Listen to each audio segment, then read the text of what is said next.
வணக்கம். 2014 இருந்து 2024 வரைக்கும் நடந்த எல்லா தேர்தலையும் தேர்தல் ஆணையம் மோசடி செஞ்சுதான் பாஜகவை ஜெயிக்க வச்சிருக்கிறதா எதிர்கட்சி தலைவர் ராகுல் காந்தி குற்றச்சாட்டு வச்சிருக்கிறாரு.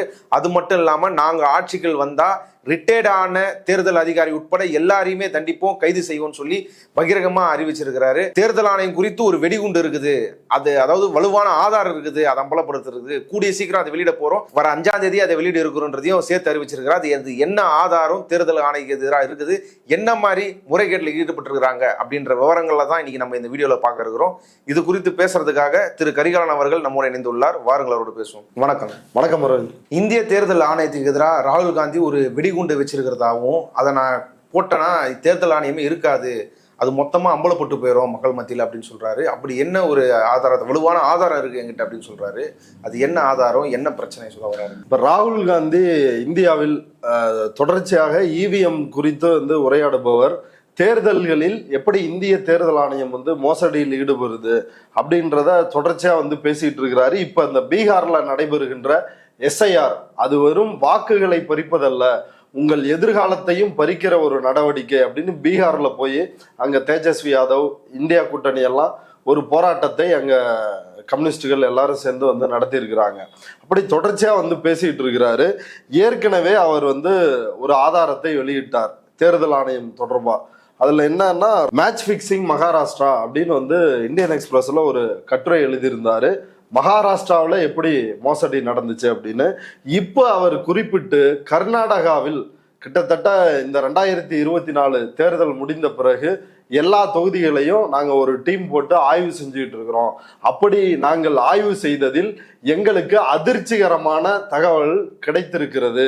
2014 மோடி இப்போ இல்லைங்க, 2014 எனக்கு சந்தேகம் தேர்தல் மோசடி நடந்திருக்குமோன்னு. அதற்கு பிறகான தேர்தல்களில் இன்னும் கூடுதலா அந்த சந்தேகம் உருவானுச்சு. ஆனா இதை நான் வெளியே சொன்னா மக்கள் இதுக்கு என்ன ஆதாரம்னு என்கிட்ட கேட்பாங்க.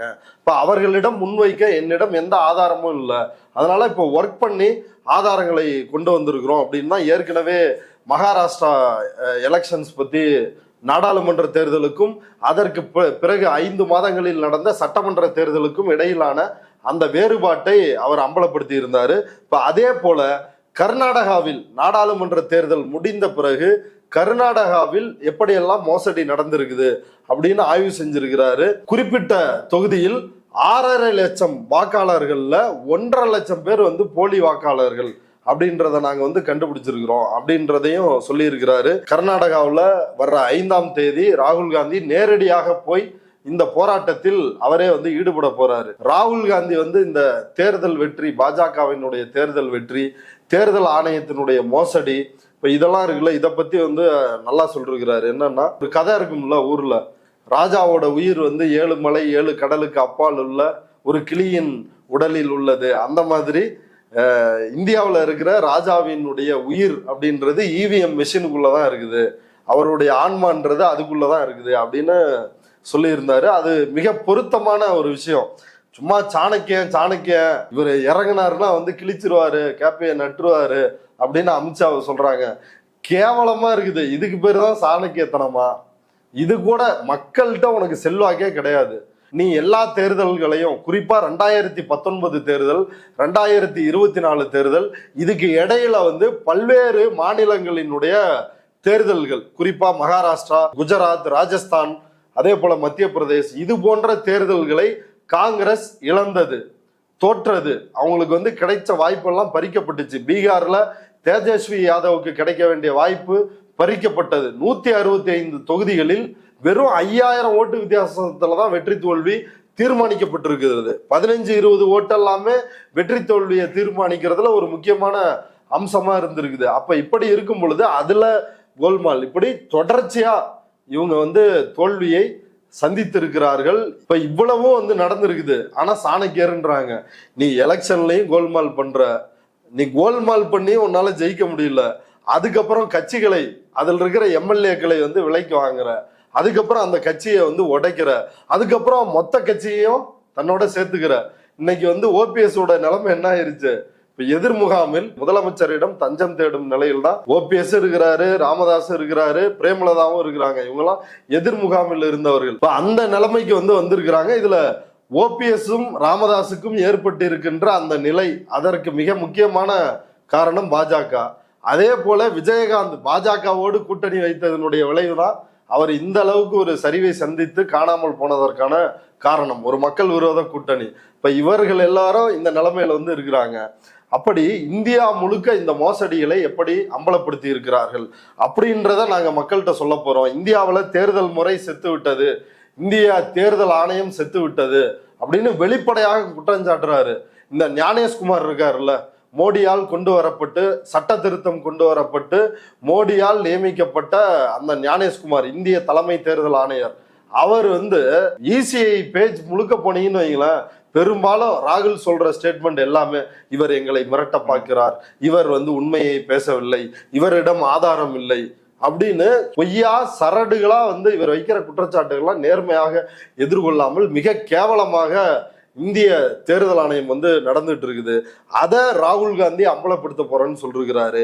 அது தொடர்பான ஒரு எக்ஸ்க்ளூசிவான தகவலும் ராகுல் காந்தி அம்பலப்படுத்த போவதாக கர்நாடகாவில் உள்ள நமது சோர்சஸ் பத்திரிகையாளர்கள் சொன்ன செய்தி வந்து இருக்கு. அதையும் வந்து பின்னாடி நம்ம வந்து பேசலாம். தேர்தல் ஆணையமும் அதை மறுத்து வெளியிட்டு இருக்குல்ல செய்தி. அப்போ அவர்கிட்ட என்ன ஆதாரம் இருக்குது இதை மறுபடியும் வலியுறுத்தி பேசுறதுக்கு? இல்ல, இது வந்து ஏற்கனவே ராகுல் காந்தி எழுதின கட்டுரை. அதுல வந்து ஒரு 5 ஸ்டெப்பை வந்து சொல்றாரு மகாராஷ்டிரா தேர்தலை வைத்து. ஃபர்ஸ்ட் ஸ்டெப் வந்து என்னன்னா, ரிக் த பேனல், அம்பையர்கள் எல்லாத்தையும் தன்னோட ஆளா செட் பண்ணி வச்சுக்கிட்டு அதுக்கப்புறம் வந்து ஒரு மேட்சை வந்து தொடங்குறது. அதற்கு வந்து உதாரணமா ராகுல் காந்தி சொல்ற விஷயம் தான் அந்த ஆர்டினன்ஸ். உச்சநீதிமன்ற தலைமை நீதிபதி KM ஜோசப் தலைமையிலான அமர்வு வந்து பிரதமர், எதிர்கட்சி தலைவர், உச்சநீதிமன்ற தலைமை நீதிபதி இவர்கள் 3 பேர் கொண்ட குழு தான் தேர்தல் ஆணையர்களை நியமனம் செய்யும் அப்படின்னு வந்து தெளிவா சொல்லி இருக்கிறாங்க. 2:1 இதுல மெஜாரிட்டி வந்து யாருன்னா, ஒரு நடுநிலையான முடிவு வரணும்னா எதிர்கட்சி தலைவரும் ஒரு பேலன்ஸா இருப்பாரு, ஆளுங்கட்சிக்கு சாதகமான ஒரு ஆள் வராம, உச்ச நீதிமன்ற தலைமை நீதிபதியும் அப்படி வந்து பேலன்ஸா இருந்திருப்பாரு.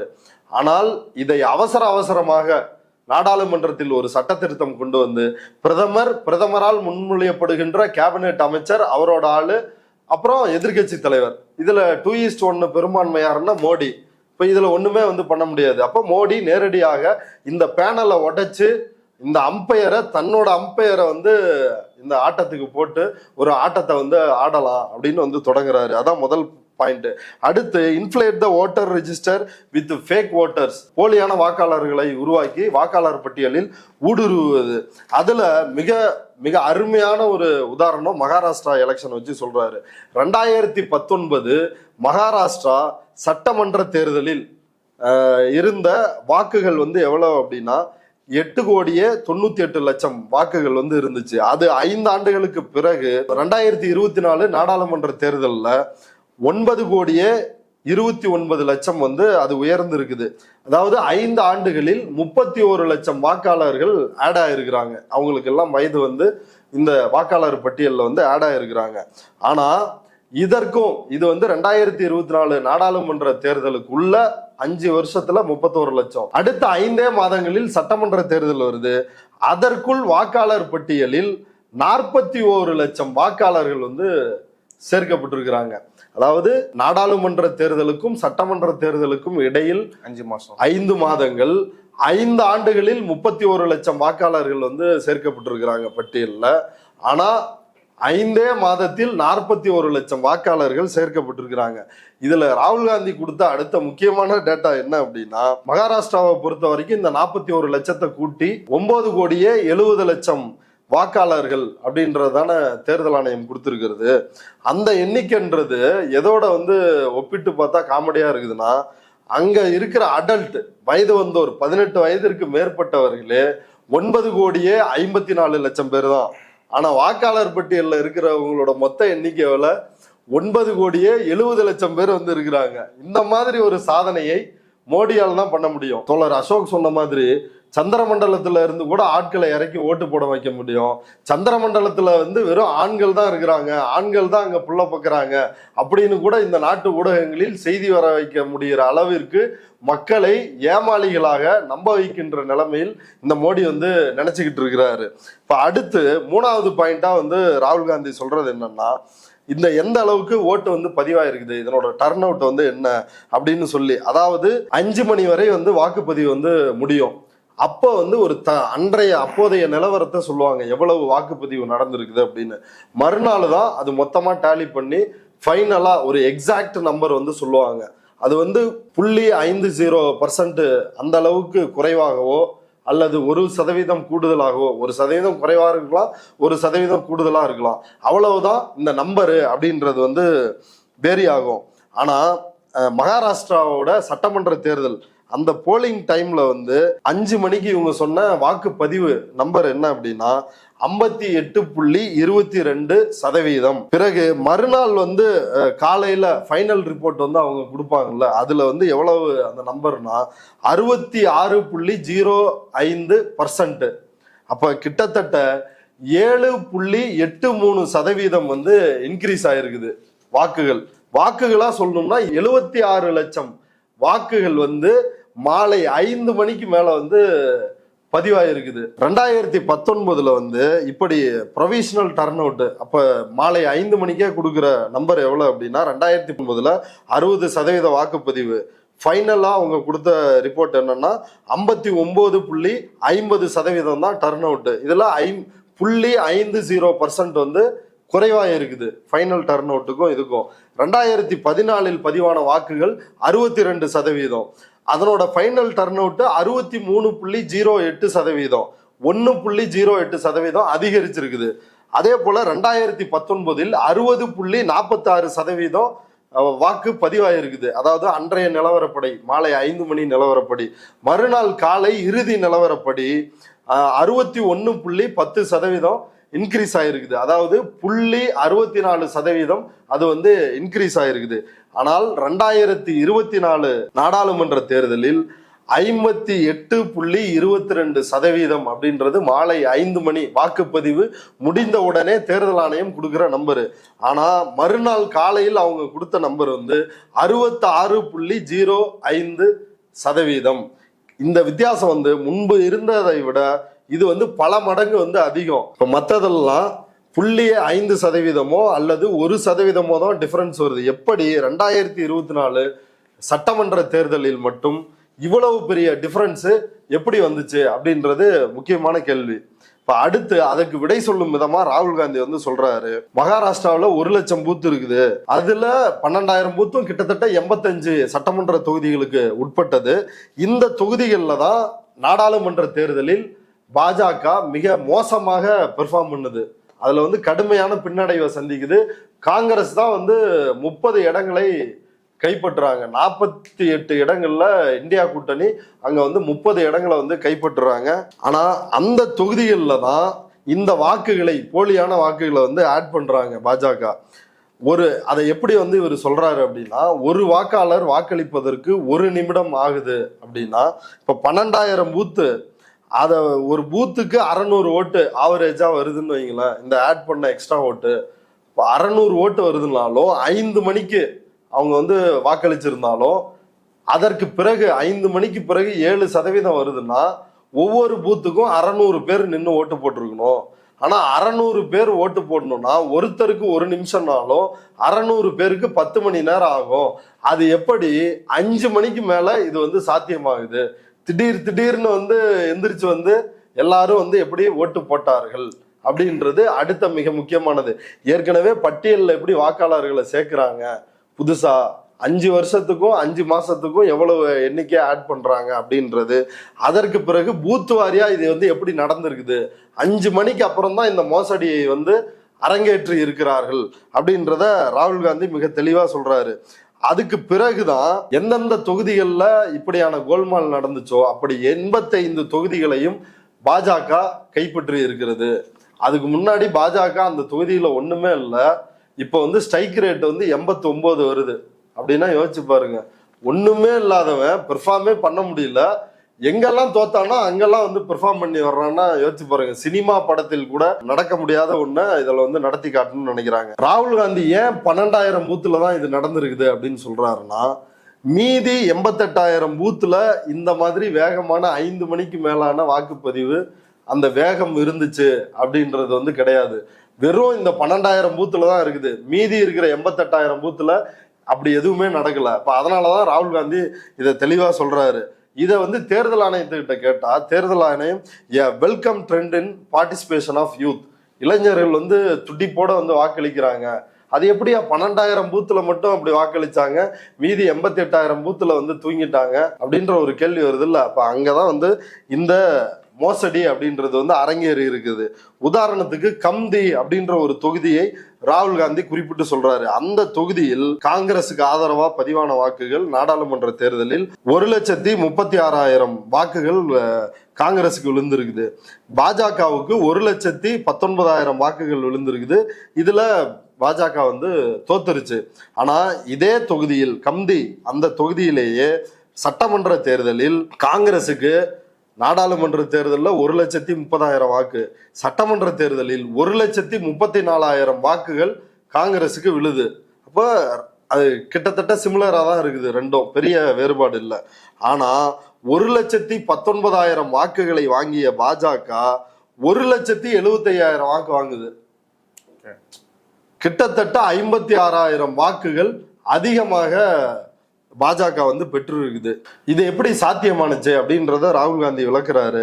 இந்த 2 நாடாளுமன்ற சட்டமன்ற தேர்தலுக்கு இடைப்பட்ட காலத்துல இந்த தொகுதியில் 35,000 நியூ ஓட்டர்ஸ் வந்து இணைச்சிருக்கிறாங்க, புதிய வாக்காளர்கள். அந்த 35,000 பேர் தான் பாஜக என்கின்ற அந்த காந்தத்தால் ஈர்க்கப்பட்ட வாக்காளர்கள் அப்படின்னு அதை வந்து அம்பலப்படுத்தி இருக்கிறாரு.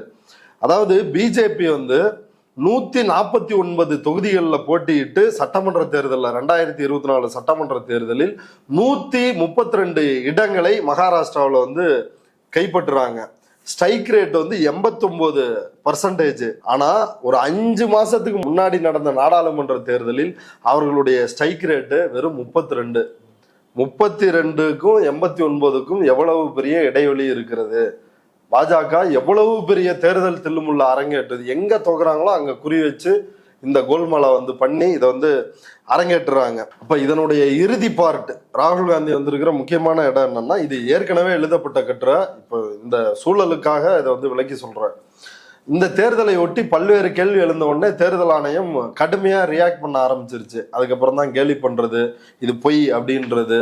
இப்படி ஒரு தேர்தல் முறையாக நடக்கிறதா இல்லையா, எங்களுக்கு சந்தேகம் வந்துருச்சு அப்படின்னு ஒரு முக்கிய எதிர்கட்சிங்க, அவர் தான் பிரதான எதிர்கட்சி தலைவர், அவருடைய கேள்விகளுக்கே வந்து தேர்தல் ஆணையம் இப்படிதான் டீல் பண்ணோம் அப்படின்னா, அப்ப இந்த தேர்தல் முறை, தேர்தல் ஜனநாயகம் அது எப்படி வந்து நீடிக்க முடியும்? 2024 நாடாளுமன்ற தேர்தல் முடிந்த உடனே அதுலயும் கோல்மால் நடந்திருக்குதுன்றது எல்லாருக்கும் வெட்ட வெளிச்சமா இருந்துச்சு. அப்ப தேர்தல் ஆணையத்துக்கிட்ட ஓட்டர் ஐடி போட்டோவோட வாக்காளர் பட்டியலை வந்து வெளியிடுங்க, இந்த புதுசா ஆட் ஆன வாக்காளர்கள் எல்லாம் யார், எங்க இருக்கிறாங்க, ஏன்னா போட்டோவோட இருக்கிறப்ப பேரும் போட்டோவையும் வச்சா ஈஸியா வந்து கண்டுபிடிக்க முடியும், வெரிஃபை பண்ணிட முடியும். அப்ப அதை கேட்கிறப்ப அந்த கோரிக்கையை ஏற்கல. இதெல்லாம் ஏற்காம ஞானேஷ்குமார் வந்து நான் யோக்கியம், நான் ரொம்ப நல்லவன் அப்படின்னு நீயா வந்து இந்திய தேர்தல் ஆணையம் ட்விட்டர் பக்கத்துல போட்டுக்கிட்டா போதுமா? இதை நீ கொடுத்திருந்தா நீ யோக்கியனா இல்லையான்றது தெரிஞ்சிருக்கும். அடுத்து மகாராஷ்டிரா சட்டமன்ற தேர்தல் முடிஞ்ச பிறகு இவ்வளவு பெரிய கோல்மால் நடந்திருக்குது இல்ல, அதற்கு பிறகு கோர்ட் வந்து கோர்ட்ல போய் முறையிட்டு ஒரு ஆர்டர் வாங்குறாங்க. என்னன்னா, ஒரு பூத்தினுடைய, எல்லா பூத்தும் கிடையாது, ஏதாவது ஒரு பூத்தினுடைய சிசிடிவி ஃபுட்டேஜ் வந்து வேணும். அதை வீடியோ எடுத்திருப்பீங்களே, வீடியோகிராஃபியும் வேணும். நீங்க வீடியோ தேர்தல் நடக்கிறத வீடியோ ஷூட் பண்ணியிருப்பாங்கல்ல, அந்த வீடியோவும் வேணும். நீங்க சிசிடிவி ஃபுட்டேஜும் வந்து வேணும் அப்படின்னு கேட்குறாங்க.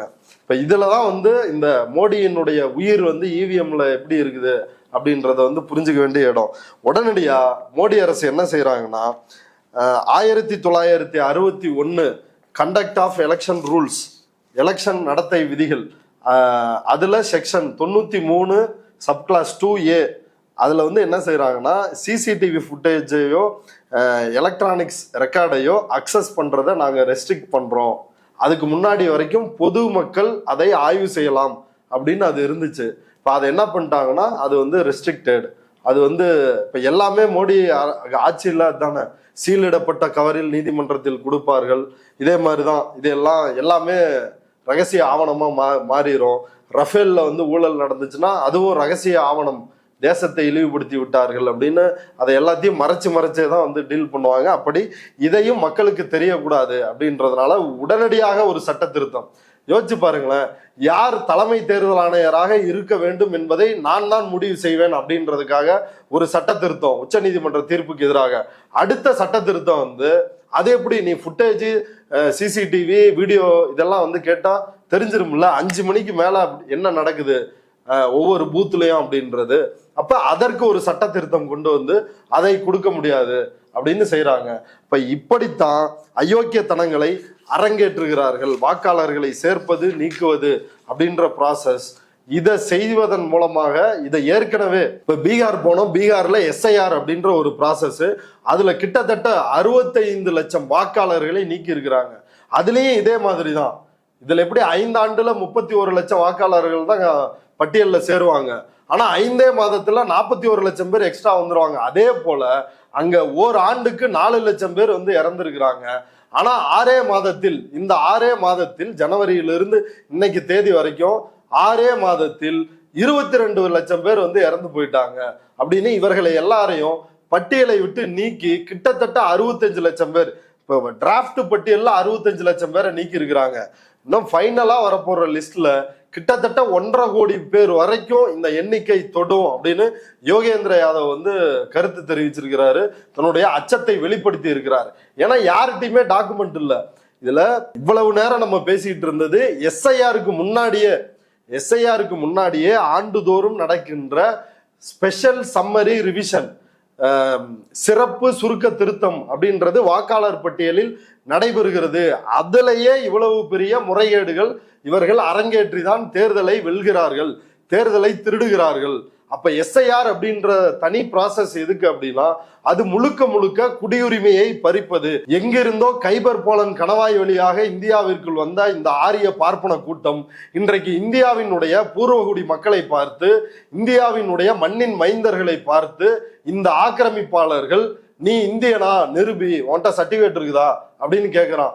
ஏன் நீ 87ன்னு வச்சிருக்கிற, 2000 வருஷம் முன்னாடி வைப்போம், உன் சர்டிபிகேட்லாம் எடுத்துட்டு வா, நீங்களாம் இந்தியர்களா? இப்ப டிஎன்ஏ முடிவே வந்துருச்ச, ஆரியர்கள் வெளியில இருந்து வந்த ஆக்கிரமிப்பாளர்கள், அவங்களுக்கும் இந்தியாவுக்கும் பூர்வீகத்துக்கும் தொடர்பு இல்லை அப்படின்னு. அப்ப அதை வந்து ஒரு அளவுகோலா வைக்கலாமா? அப்ப இப்படி 1000 கேள்விகள் எழுகிறது. இப்படி மக்களை அசாமில் எப்படி டிடென்ஷன் கேம்ப்ல அடைச்சு வைக்கிறாங்களோ அதை போல ஒரு நீண்ட கால நோக்கில் ஒரு இந்து ராஷ்டிராவை உருவாக்குவதற்கு, மக்களை தனக்கு எதிரான இந்துக்களையும் சரி இஸ்லாமியர்களையும் ஒழித்து கட்டுவதற்கான ஒரு வேலையைத்தான் பீகார்ல செய்யறாங்க.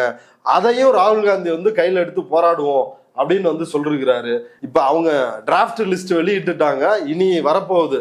இப்ப இதுல இந்த சிட்டிசன்ஷிப்பை கேட்கிறானுங்கல்ல எஸ்ஐஆர் ப்ராசஸ்ல, அதுல வந்து இருப்பிட சான்றிதழ் இருக்கா, பாஸ்போர்ட் இருக்கா, ஜாதி சான்றிதழ் இருக்குதா, அரசால் ஒதுக்கப்பட்ட வீடு ஏதாவது இருக்குதா, பென்ஷன் இருக்குதா, இந்த சர்டிபிகேட்லாம் இருக்குதா, எதோ உன் பிறப்பை நிரூபி, உங்க அப்பாவோட பர்த்தை நிரூபி, இப்ப அம்மாவோட நிரூபி, இப்படி எல்லாம் வந்து கேட்கிறானுங்களே அவ்வளவு. ஏன்னா அந்த டாக்குமெண்ட் ஆதார் கார்டோ, ஓட்டர் ஐடியோ, ரேஷன் கார்டோ அல்லது 100 நாள் வேலை திட்டத்துக்கான மன்ரேகா கார்டோ, இந்த கார்டெல்லாம் வந்து ஏத்துக்க மாட்டோம், எங்களுக்கு வந்து இருந்தா இருப்பிட சான்றிதழ், இந்த மாதிரி சான்றிதழ் தான் வேணும் அப்படின்னு வந்து கேட்கிறானுங்க. ஏன்னா அதுதான் ஃபோர்ஜரி பண்ண முடியாதான். அதை வந்து உச்ச நீதிமன்றத்திலையும் சொன்னாங்க. உச்ச நீதிமன்றம் சொன்னிச்சு, உலகத்துல எந்த டாக்குமெண்ட்டையும் ஃபோர்ஜரி பண்ணலாம், நீ ஏன் அப்படி சொல்ற அப்படின்லாம் கேட்டுச்சு. ஆனா ஒரு தீர்ப்புல அது எதுவும் இல்லைன்னு வைங்களேன், அப்படியெல்லாம் கேட்டுச்சு நீதிமன்றம். ஆனா இவனுங்க வந்து அங்க போயிட்டு இல்ல அது செல்லாது அப்படின்னு சொல்லிட்டு, இப்ப பீகாரோட பட்னாவில் ஒரு நாய்க்கு டாக் பாபு அப்படின்ற பேர்ல ஒரு இருப்பிட சான்றிதழ், அம்மா பேரு இது அப்பா பேரு இது அப்படின்னு அந்த நாய்க்கு வாங்கி அந்த நாயை வச்சு ஃபார்மையும் அப்ளை பண்ண வச்சிருக்காங்க. நாய் போட்டோவோட இருப்பிட சான்றிதழ் கிடைச்சிருக்குது. அப்ப இந்த மாதிரி டாக்குமெண்ட் வாங்கி அதில் அட்டாச் பண்ணா இந்தியன்னு ஆயிருமா? காசு இருக்கிறவன், சாதி ஆணவத்துல அதிகாரத்துல வந்து இருக்கிறவன், பணக்காரர்கள், இவர் பனியாக்கள், இவர்களுக்கான ஒரு ராஜ்யத்தை உருவாக்க நினைக்கிறார்கள். அது இந்த டாக் பாபு நாய் மேட்டர்லயே. அப்ப நாய் வந்து எங்க இருக்குதுன்னு அட்ரஸ் எல்லாம் கொடுத்துருக்காங்க, கொடுத்து அதை வாங்கி இன்றைக்கு அம்பலமாகி இருக்கிறார்கள். ராகுல் காந்தி என்கிட்ட ஒரு அணுகுண்டு இருக்குதுன்றாரு, அது என்ன, அதை எதை குறிப்பிடுறாரு? ராகுல் காந்தி அதை மட்டும் சொல்ல, இன்னொரு விஷயத்த வந்து சொல்றாரு. நாங்க வந்து ஆட்சிக்கு வந்தோம்னா ரிட்டையர் ஆயிருந்தா கூட பரவாயில்ல, அந்த தேர்தல் ஆணையரை கூட விடாமல் நாங்கள் கைது செய்வோம், ஒருத்தனையும் வந்து விடமாட்டோம் அப்படின்னு ராகுல் காந்தி வெளிப்படையாக நாடாளுமன்றத்திற்கு வெளியே பேசி இருக்கிறார். இப்ப அந்த வகையில் தேர்தல் ஆணையம் இப்ப வலுவா சிக்கி இருக்குது அப்படின்னு ராகுல் காந்தி குறிப்பிடுகின்ற தொகுதி பெங்களூர் நார்த். அந்த தொகுதியை தான் வந்து ராகுல் காந்தி குறிப்பிடுவதாக அங்க இருக்கின்ற பத்திரிகையாளர்கள், குறிப்பா வந்து பத்திரிகையாளர் அசோக் அவர் வந்து நம்மள்ட்ட ஒரு பேட்டியை கொடுத்திருக்கிறாரு. அந்த தொகுதியிலும் குறிப்பாக மகாதேவ்புரா அப்படின்ற சட்டமன்ற தொகுதி, அதுல 9 சட்டமன்ற தொகுதிகள் இணைந்த ஒரு நாடாளுமன்ற தொகுதி அதுல இந்த மகாதேவ்புரா அப்படின்ற சட்டமன்ற தொகுதி, அந்த தொகுதியில் 60,000 வாக்காளர்களை சேர்த்திருக்கிறாங்க. அந்த 60,000 வாக்காளர்களும் 35 40 வயதிற்கு உட்பட்டவர்கள். அவர்கள் எந்த தேர்தலிலும் வாக்களிக்கவில்லை. இந்த தேர்தலில் தான் அந்த 60,000 பேரும் வாக்களித்திருப்பதாக கண்டுபிடித்திருக்கிறதா நமக்கு வந்து தோழர் அசோக் வந்து தகவல் சொல்லிருக்கிறாரு. அதுல சுவாரஸ்யமான விஷயம் என்ன அப்படின்னா, அந்த தொகுதி ஷோபா கரந்தலஜே அப்படின்ற பாஜக பெண்மணி, அவங்க தான் வந்து அதுல எம்பியா வந்து இருக்கிறாங்க. அவங்க வேற யாரும் இல்லை. ராமேஸ்வரம் கஃபேல வந்து தமிழர்கள் தான் வந்து குண்டு வைக்கிறாங்க அப்படின்னு சொல்லாங்கல்ல அந்த அம்மா தேர்தல் நேரத்தில், அந்த அம்மா தான் அந்த புண்ணியவதி. அந்த அம்மாவுக்காக ஏன் ஒரு தேர்தல் ஆணையத்தை வளைத்திருக்கிறார்கள் என்றால், அந்த அம்மையார் வந்து எடியூரப்பா முன்னாள் முதல்வர், தற்போதைய பாஜக முக்கிய தலைவர்களுள் ஒருவர், 17 வயது சிறுமியை பாலியல் வன்கொடுமை செய்த வழக்கில் அவர் மேல போக்சோ வழக்கு கூட இருக்குது. நீதிமன்றத்தால் அவர் வெளியே வந்து சுத்திட்டு இருக்கிறாரு. அந்த எடியூரப்பாவின் ஆசை நாயகி தான் இந்த அம்மையார். அதனாலதான் இவ்வளவும் செய்திருக்கிறார்கள். இந்த மகாதேவ்புரா அந்த தொகுதியினுடைய பின்னணி, இந்த ஷோபா கரந்தலஜே, இது குறித்தெல்லாம் வந்து நம்மள்கிட்ட பத்திரிகையாளர், கர்நாடகாவை சார்ந்த பத்திரிகையாளர் அசோக் சொல்லிருக்கிறாரு. அந்த பீஸை வந்து இதுல இணைங்க, எல்லாரும் பார்க்கட்டும். சார் வணக்கம். வணக்கம் சார். நான் ஏற்கனவே குறிப்பிட்ட மாதிரி ஒரு அணுகுண்டு இருக்குது, அது போட போறோம், அந்த அணுகுண்டை போட்டா தேர்தல் ஆணையமே காலி ஆயிரும் அப்படின்னு ராகுல் காந்தி சொல்றாரு. அது என்ன அணுகுண்டு, எந்த தொகுதியில் அப்படி ஒரு மோசடி நடந்திருக்குது, அது எப்படிப்பட்ட மோசடி? தோழர், கர்நாடகால வந்து பெங்களூர்ல வந்து 3 தொகுதி இருக்கு தோழர். அந்த 3 தொகுதியில பெங்களூர் நார்த் அப்படிங்கிற ஒரு லோக்சபா தொகுதி அதுல மகதேவ்புரா அப்படின்னு, அது வந்து எம்எல்ஏ கான்ஸ்டன்சி, மகதேவ்புராங்கிற ஒரு கான்ஸ்டன்சி. இங்க என்ன ஒரு அதிசயமான வேலை பார்த்திருக்காங்கன்னா வந்து, இவங்க எலெக்ஷன் கமிஷனை கூப்பிட்டு உட்கார வச்சு எல்லாருக்கும் சால்வ போத்தி சன்மானம் பண்ணி என்னென்ன மரியாதை செலுத்துமோ அதெல்லாம் செய்யலாம் தோழர். அந்த மாதிரி ஒரு அதிசயமான வேலை பண்ணி வச்சிருக்காங்க எலெக்ஷன் கமிஷன். அது என்ன வேலைன்னா, அந்த தொகுதியில யார் ஜெயிச்சிருக்கிறாங்க, இப்ப யார் அதுல எம்பி, அந்த டீடைல் சொல்லுங்களேன். சொல்றோம், இத ஃபர்ஸ்ட் முடிச்சிடறோம் தோழர். இத நீங்க கேட்டாலே அது என்ன ஃப்ராடுன்னு ஃபர்ஸ்ட் தெரிஞ்சுக்கலாம். அதுக்கப்புறம் இந்த ஃப்ராடு எதுக்கு அங்க நடந்துச்சு, அதுக்கு பின்னால யார் இருக்கா, அதுதான் சுவாரஸ்யமான விஷயம். எலெக்ஷன் கமிஷன் வந்து எவ்வளவு கைக்கூலித்தனமா பிஜேபிக்கு கைக்கூலிங்க மாதிரி வேலை செஞ்சிருக்காங்கன்னா தோழர், ராகுல் காந்தி சொன்ன மாதிரி இது நிஜமாலுமே அணுகுண்டு தான். அது எப்படி அணுகுண்டுன்னு நான் உங்களுக்கு டீடைலா விளக்குறேன் தோழர். இப்போ ஒரு இடத்துல ஒரு ஸ்டேட்டுக்கோ நேஷனலுக்கோ சட்டசபைக்கோ ஒரு எலெக்ஷன் நடக்குதுன்னா, எலெக்ஷன் கமிஷன்ல இருந்து ஃபர்ஸ்ட் போய் அங்க நியூ ஓட்டர்ஸ் லிஸ்ட் எடுப்பாங்க. யாரு 17ல இருந்து புதுசா 18 வயசுக்கு வந்திருக்காங்க, புது ஓட்டர்ஸ் பேரெல்லாம் லிஸ்ட்டுக்கு வரும். அவங்களுக்கு ஓட்டர் ஐடி கொடுப்பாங்க, அவங்க வந்து ஓட்டு போடுவாங்க இல்லைங்களா. கர்நாடகால என்ன அதிசயம் நடந்திருக்குன்னா, 2024 வந்து லோக்சபா எலெக்ஷன் நடந்தது. 2023 இங்க சட்டசபை எலெக்ஷன் நடந்துச்சு. புரியுதுங்களா? டைம்ல 2023 இங்க சட்டசபை, அதாவது சிஎம்கான எலெக்ஷன் நடக்குது. 2024 லோக்சபா எலெக்ஷன் நடக்குது. இந்த 2023 இருந்து 24 இந்த ஒரு வருஷ கேப்ல வந்து தோழர், மகாதேவபுரா அப்படிங்கிற ஒரு தொகுதியில கிட்டத்தட்ட 60,000 புது ஓட்டர்ஸ் வந்து இணைக்கப்பட்டிருக்காங்க. இப்ப உடுப்பா 17ல இருந்து 18 வயசுக்கு கால் எடுத்து வச்சாங்க, தடவை ஓட்டு போடுறாங்க. இந்த தொகுதியில 60,000 பேர் வந்திருக்கலாம் அப்படின்னு நீங்க நினைக்கலாம் இல்லீங்களா. இதுல ஸ்பெஷாலிட்டி அதுதான் தோழர். இந்த ஃபர்ஸ்ட் ஓட்டர்ஸ் புதுசா 60,000 பேர் என்ன சேர்ந்தாங்க பாத்தீங்களா, இவங்க யாரும் 18 வயசுக்காரர் இல்ல, 35ல இருந்து 45, சராசரியா 35ல இருந்து 45 வயசு வித்தியாசம். அந்த ஏஜ் குரூப்ல இருக்கிற 60,000 புது ஓட்டர்ஸ் இந்த தொகுதியில மட்டும் வந்திருக்காங்க. நீங்க ஒண்ணு பேர் கவனிச்சுக்கோங்க, பெங்களூர்ல 1,60,00,000 பேர் இருக்காங்க. பெங்களூர்ல 1,60,00,000 பேர் இருக்காங்க. அதுல 1,10,00,000 பேருக்கோ என்னமோ இங்க ஓட்டுரிமைக்கு இருக்கு. ஆனா வேற எந்த தொகுதியிலுமே இங்க வந்து 28 தொகுதி இருக்கு. எம்எல்ஏ தொகுதிகள் பெங்களூர்ல வந்து 28 தொகுதி இருக்கு. எந்த தொகுதியிலும் இல்லாம மகதேவபுரால ஃபர்ஸ்ட் ஓட்டர்ஸ் 60,000 பேர் வந்திருக்காங்க. இவங்களுக்கு 18 வயசு இல்லைங்க, 35ல இருந்து 45 வயசு சராசரி. எங்கேயாவது இந்த மாதிரி நடக்க முடியுமா? யாராவது ஃபர்ஸ்ட் ஓட்டர் 35ல இருந்து 45 சராசரியான ஃபர்ஸ்ட் ஓட்டர் ஒரே தொகுதியில 60,000 பேர். அது எப்போ எம்எல்ஏ எலெக்ஷன் முடிஞ்சு எம்பி எலெக்ஷன் நடக்கிற இந்த ஒரு வருஷ கேப்ல. புரியுதுங்களா? எம்எல்ஏ எலெக்ஷன்ல இல்லாத 60,000 ஓட்டர்ஸ் எம்பி எலெக்ஷனுக்கு வந்துட்டாங்க. எங்க இருந்து வந்தாங்க? எப்படி வந்தாங்க? ஏதாவது டீடைல் இருக்கணும் இல்லைங்களா? லோக்சபா எலெக்ஷன் முடிஞ்ச உடனே காங்கிரஸ் பண்ண மிக முக்கியமான வேலை என்னன்னா, இங்க பார்ட்டிக்குடைய ஒரு டீமை ஃபார்ம் பண்ணி ஒரு கமிட்டி பண்ணி அதை விசாரிச்சிருக்காங்க. இது எப்படி சாத்தியமாச்சு? 60,000 பேர்ல நிறைய பேர்த்த டைரக்டா போய் கான்டாக்ட் பண்ண பார்த்திருக்காங்க. அந்த மாதிரி ஆளே கிடையாது. அந்த மாதிரி ஆளு கிடையாது. சில இடத்துல வேற மாதிரி மேனிபுலேட் பண்ணிருக்காங்க. என்னென்னமோ மேனிபுலேட் பண்ணிருக்காங்க. அது ஃபுல் டீடைலா உண்மையா சொன்னா எனக்கே தெரியாது. என்னென்ன மேனிபுலேட் பண்ணிருக்காங்கன்னு. அதைத்தான் பாம்புன்னு சொல்லிட்டு இருக்காரு. ராகுல் காந்தி அந்த பாம்பை தான் 4ஆம் தேதி இங்க வந்து போட போறாரு. பெங்களூர்ல மிகப்பெரிய போராட்டத்தை நடத்தி அதை சொல்றதா சொல்லியிருக்காரு. நாங்களும் அதை வெயிட் பண்ணிட்டு இருக்கோம். ஆனா மேட்ரு இதுதான். 60,000 பேர் எப்படி திடீர்னு வர முடியும்? அது 35ல இருந்து ஒரு 40 வயசுல அவங்க எல்லாம் எங்கேயாவது வெளி ஊர்ல இல்ல வெளி மாநிலத்துல இருந்து திடீர்னு வந்துட்டாங்களா கர்நாடகாவுக்கு? அது எப்படி? பிஜேபி காரனுங்க மனசு வச்சா மார்ஸ்ல இருந்து கூட கூட்டிட்டு வருவாங்க. சந்திரயானத்துல சந்திர மண்டலத்துல இருந்து கூட பிஜேபியால முடியாதது ஏதாவது இருக்கா? மோடி அமெரிக்காவுக்கே போய் ட்ரம்ப்புக்கு ஓட்டு கேட்டாரா இல்லையா? ட்ரம்ப்ப கூட்டிட்டு குஜராத்ல உட்கார வச்சு ஓட்டு கேட்டார். அவரால முடியாதது என்ன இருக்கு ஜி? மோடிஜியால முடியாதது என்ன இருக்கு? நீங்க உங்களால முடியாது. சங்கர் படம் மாதிரி மோடி. புரியுதுங்களா? அவ்வளவு பிரம்மாண்டம் உள்ள ஒண்ணும் இருக்காது. கதை திரைக்கதை ஒண்ணும் இருக்காது. ஆனா அவ்வளவு பிரம்மாண்டமா இருக்கும். மோதியால முடியாதது என்ன ஒண்ணுமே இல்ல உலகத்துல. அவர் மனசு வச்சா எல்லாமே முடியும். இதுல முக்கியமான இன்னொரு விஷயம், நீங்க ஃபர்ஸ்ட் கேட்ட கேள்வி பாத்தீங்களா? ஒய் மகதேவ்புரா வந்து எதுக்கு? பெங்களூர்ல 28 தொகுதி இருக்கு. கர்நாடகத்துல 236 தொகுதி இருக்கு. மகதேவபுரால எதுக்கு செய்யணும்? ஏன்னா மகதேவபுராவோட எம்பி கேண்டிடேட் யாருன்னா சோபா கரந்த்லாஜே. இந்த பொம்பளை யாரு? சோபா கரந்த்லாஜே யாரு அப்படின்னா எக்ஸ் சிஎம் எடியூரப்பாவோட ஸ்டெப்னி. ஓப்பனா சொல்றேன், நீங்க கூகுள் பண்ணி பாருங்க. கேரளால 2 பேர் போய் கல்யாணமே பண்ணிட்டு வந்திருக்காங்க. அது மிகப்பெரிய சர்ச்சையாகி அதுக்கப்புறம் கல்யாணம் ஆகல அது இதுன்னு சொல்லி அந்த போட்டோஸ் எல்லாம் வெளியே வந்தது. இந்த சோபா கரந்த்லாஜே, குமாரி சோபா கரந்த்லாஜே எப்படியாப்பட்ட ஆளுன்னா, இதுக்கு முன்னால அவங்க வந்து யஷ்வந்த்புரா அப்படிங்கிற ஒரு தொகுதியில நின்று ஜெயிச்சாங்க. மக்களுக்கு ஒண்ணுமே செய்யல. எலெக்ஷன் டைம்ல பெரிய போராட்டம் வெடிச்சிருச்சு. Go back Shobha, go back Shobha, நீங்க நிக்காத போ ஷோபா அப்படின்னு பெரிய போராட்டம் நடத்தி மக்கள் எலெக்ஷனுக்கு முன்னாலேயே ரிஜெக்ட் பண்ணிட்டாங்க. கூட்டிட்டு போய் சிக்மங்களூர் உடுப்பி தொகுதியில நிக்க வச்சாங்க. சிக்மங்களூர் உடுப்பி தொகுதி என்ன தொகுதி தெரியுமா? உங்களோட ஃபேவரட் அண்ணாமலை வந்து எஸ்பியா இருந்த தொகுதி உடுப்பி சிக்மங்களூர் தொகுதியில இந்த பொம்பளை எம்பி ஆக்குனாங்க. அங்கேயும் எலெக்ஷனுக்கு முன்னால கோ பேக் ஷோபான்னு பெரிய போராட்ட ஜனம். இந்த பொம்பளை எங்களுக்கு வேண்டாம் அப்படின்னு.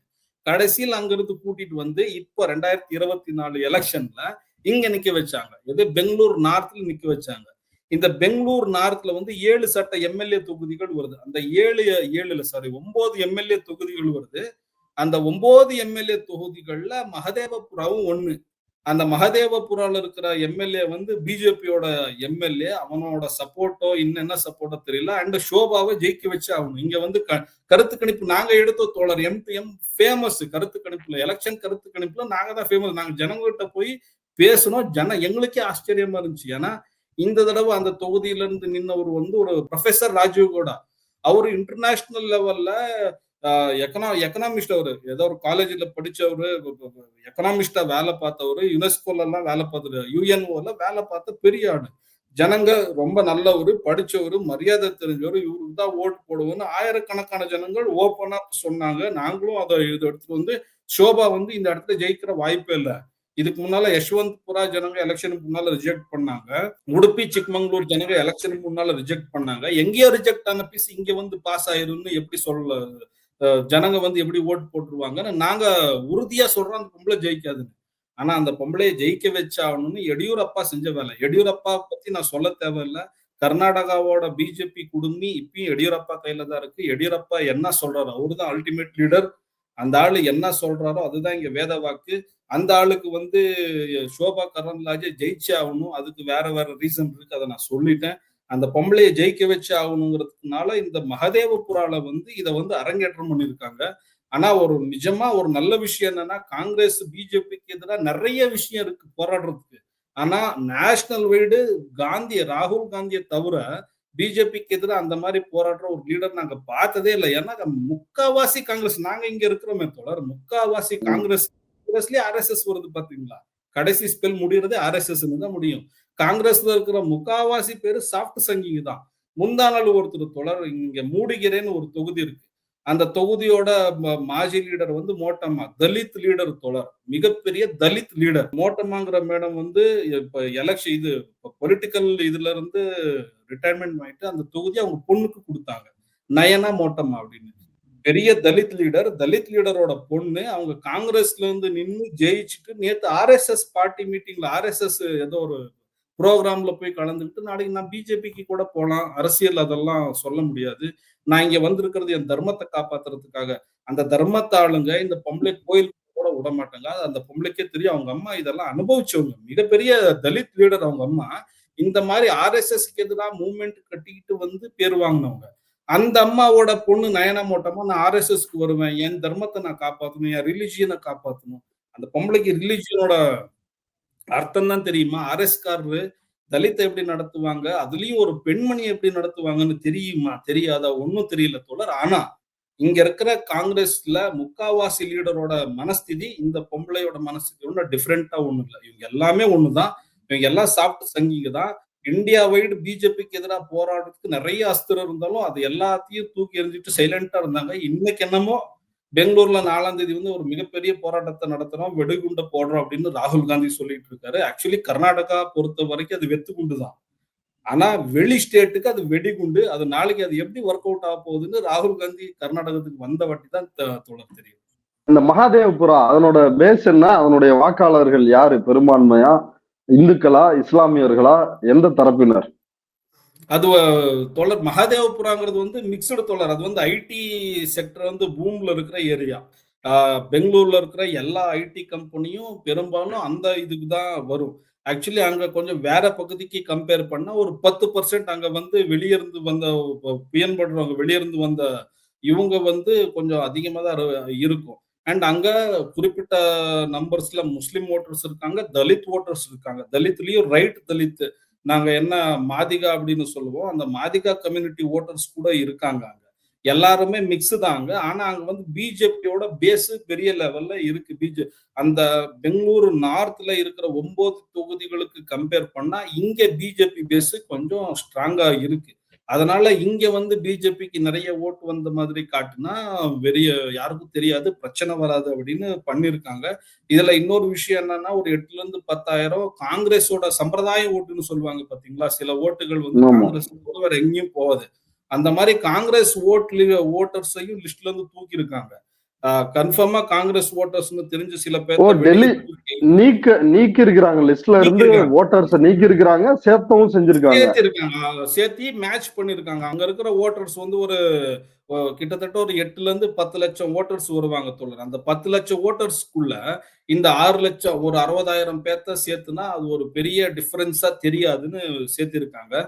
ஆனா ஒரு வருஷத்துல அது வந்து கிட்டத்தட்ட ஒரு 8ல இருந்து 9%. நீங்க 10 லட்சத்துக்கு கம்பேர் பண்ண 60,000ங்கிறது ஒரு 7ல இருந்து 8% ஓட்டர்ஸ் அது அதிகம் ஆகிற மாதிரி ஆகுது. அது வந்து தெரிஞ்சிருக்குது இவங்களுக்கு. காங்கிரஸ்காரர் அந்த அளவுக்கு இங்க முழிச்சிருப்பாங்களாங்கிற எங்களுக்கே ஆச்சரியமா தான் இருக்கு. ஏன்னா காங்கிரஸ் எங்களுக்கு தெரியும், கையில் எடுத்து போராட வேண்டிய ஒரு மெயின் அஸ்திரம் கையில இருந்தாலும் அதை சைலண்டா தூக்கி போட்டு அவங்க பாட்டுக்கு இருப்பாங்க. அவ்வளவு மெத்தனமான லீடர்ஸ் தான் காங்கிரஸ்ல இருக்கு. காங்கிரஸ் லீடர்ஸ் எல்லாம் பெரிய ரெபல் லீடர்ஸ் எல்லாம் ரொம்ப மெத்தனமான லீடர்ஸ் தான். ஆனா இது அவங்க கண்டுபிடிச்சு இதை வந்து ஒரு பெரிய லெவல்ல போராடுறதுக்கு எடுத்திருக்காங்க அப்படிங்கிறது ஒரு ஆச்சரியமான விஷயம். ஆனா அது நல்ல விஷயம், வரவேற்கத்தக்க விஷயம். த்ரூ அவுட் இந்தியா நீங்களும் முதல் நாள் பீகார் எல்லாம் போயிட்டு வந்தீங்க. பிஜேபி ஆடுற ஸ்டேட்ல எல்லாம் எவ்வளவு அக்கிரமம் பண்ணிட்டு இருக்காங்க இந்த எலெக்ஷன் கமிஷனை வச்சுட்டுன்னு என்னோட நீங்க நல்லா ஃபீல்டுக்கு போய் நீங்க பார்த்துட்டு வந்துட்டீங்க தோழர். இதை வந்து அம்மனமாக்கணும். இந்த எலெக்ஷன் கமிஷன் என்ன ஃப்ராட் பண்ணிட்டு இருக்காங்க. இவங்க வந்து கவர்மெண்ட்டுக்கே அப்பாற்பட்ட வெளியிருந்து இண்டிபெண்டா இயங்கக்கூடிய ஒரு டிபார்ட்மெண்ட் இது. இவங்க வந்து எவ்வளவு அநியாயம் பண்ணிட்டு இருக்காங்க. அதாவது எலெக்ஷன் நடந்து யாரு ஜெயிக்கணும்னு யாரு தோக்கணும்னு நாம தானே தோழர் டிசைட் பண்ணுவோம், ஓட்டர்ஸ் தானே. இந்த 60,000 வாக்குகள் எப்படி மகாராஷ்டிரால நடந்த மாதிரி சாயங்காலம் 5 மணிக்கு மேல வந்து போல் ஆயிருக்கா? எப்ப நடந்திருக்கு? இல்ல தோழர், தெரியுமா? இல்ல தோழர், அது வந்து இங்க காங்கிரஸ் ஒரு கமிட்டி பண்ணிருக்கு, கமிட்டி ரிப்போர்ட் பண்ணிருக்கு. ரிப்போர்ட்ல இருக்கிற ஒரு சில விஷயங்கள் கசிஞ்சு இங்க இருக்கிற எல்லா ஜேர்னலிஸ்டுக்கும் தெரிஞ்ச மாதிரி தான் எனக்கும் தெரிஞ்சிருக்குது. ஆனா அந்த முழு விஷயமும் இன்னும் கசியல. அது நாளைக்கு ராகுல் காந்தி வந்து தான் இங்க வந்து அத அவர் அனௌன்ஸ் பண்ணணும். மகாராஷ்டிரா எலெக்ஷன் நடந்தப்பயே இத பத்தி பேசினார் ராகுல் காந்தி. மகாராஷ்டிரா எலெக்ஷன் நடந்தப்போ அங்க எலெக்ஷன் ஃப்ராடுகள் தெரிய வந்தப்பயே நேஷனல் வைடு பெரிய ப்ரொடெஸ்ட் பண்ணுவேன்னு ராகுல் காந்தி அப்பயே அனௌன்ஸ் பண்ணாரு. ஆனா ராகுல் காந்தி அதை செய்யல. காங்கிரஸ் அங்க இருக்கிற லோக்கல் காங்கிரஸும் அதை செய்யல. சரத்பவார்ட்ட வந்து எதிர்பார்த்த என்சிபி அவரும் செய்யல. ஆனா இப்பயாவது கர்நாடகாவுல மனசுல வச்சு இந்த விஷயத்த கையில எடுத்திருக்காங்களேன்னு நாங்க ரொம்ப சந்தோஷப்படுறோம் தோழர். ஏன்னா ஃபியூச்சர்ல கர்நாடகமும் ஒரு பீகாராவோ ஒரு உத்தரப்பிரதேசோ ஆயிருமோ, பிஜேபி கையில மாட்டிக்கிட்டு இந்த மாதிரி முழிக்குமோன்னு நாங்க ரொம்ப கவலைப்பட்டோம். ஆனா இது வந்து பெரிய லெவல்ல ஒர்க் அவுட் ஆகும்னு நாங்க எதிர்பார்க்கிறோம். ராகுல் காந்தி நாளைக்கு வந்து இங்க போராடுறது பெரிய லெவல்ல ஒர்க் அவுட் ஆகும். எலெக்ஷன் கமிஷன்லயும் ஒரு நல்ல மாற்றம் ஃபியூச்சர்ல நடக்கும்னு நாங்க உறுதியா நம்புறோம். ஓகே தோழர், ராகுல் காந்தி சொல்வதற்கு முன்னதாகவே அந்த தொகுதி என்ன தொகுதி என்ன பிரச்சனை அப்படின்னு நம்ம சேனலுக்கு எக்ஸ்க்ளூசிவா வந்து சொன்னதுக்கு ரொம்ப நன்றி தோழர். ரொம்ப நன்றி. இப்ப யோசிச்சு பாருங்க, இடி வந்து ஒரு தலித் விவசாயிட்டு இருக்கிற 6 ஏக்கர் நிலத்தை பிடிங்கி கொடுக்கறதுக்கு வரும். தேர்தல் ஆணையம் என்ன பண்ணும் அப்படின்னா, எடியூரப்பாவோட ஆசை நாயகிக்கு அவங்க எலெக்ஷன்ல தோத்துறக்கூடாது அப்படின்றதுக்காகவும் இறங்கி வேலை பார்க்கும் என்றால் அந்த ஆணையத்தினுடைய பெயர் என்ன அப்படின்றத மக்கள் சிந்தித்து பார்க்க வேண்டும். இந்த எலெக்ஷன் கமிஷனோட பிரச்சனையை வந்து டீல் பண்ணாம பாஜகவை அப்புறப்படுத்தவே முடியாது. அது பிரதானமான பிரச்சனை. எதிர்கட்சிகளுடைய செயல்பாடு அப்படின்றது இதுல ரொம்ப மோசம் அப்படின்னு தான் வந்து சொல்லணும். இவ்வளவு ஆதாரங்கள் இருந்தும் வந்து இதை அம்பலப்படுத்தாம மக்கள்கிட்ட இதை போராட்டங்களா கட்டி அமைக்காம வெறும் தேர்தல் நேரத்துல பேசுறது, இல்ல அப்போ ஒண்ணு இப்போ ஒன்னா பேசுறது, அதுக்கப்புறம் அதை கடந்து போயிடுறது, அப்புறம் மக்களின் முடிவை ஏற்கிறோம் அப்படின்னு தோல்விக்கு பிறகு வந்து சவடாலா வந்து ஒரு அறிக்கையை வந்து கொடுக்கறது. ஆனா வந்து மோடி இவ்வளவு ஃப்ராடை 2014 நடந்திருக்கும். அது வந்து அடுத்த ஆட்சிகள் மாறினா அந்த காட்சிகள்லாம் வந்து வெளியே வர வாய்ப்புண்டு. எல்லா தேர்தலிலும் மோசடி நடக்கிறது. இதை மக்கள்கிட்ட அம்பலப்படுத்தணும். மக்களும் இதை சீரியஸாக புரிந்து கொள்ள வேண்டும். இந்த அணுகுண்டை தான் 5ஆம் தேதி ராகுல் காந்தி வீச போறாரு. இந்த செய்தி குறித்து இவ்வளவு நேரம் விரிவாக உங்க கருத்துக்களை பகிர்ந்து கொண்டதுக்கு நன்றி.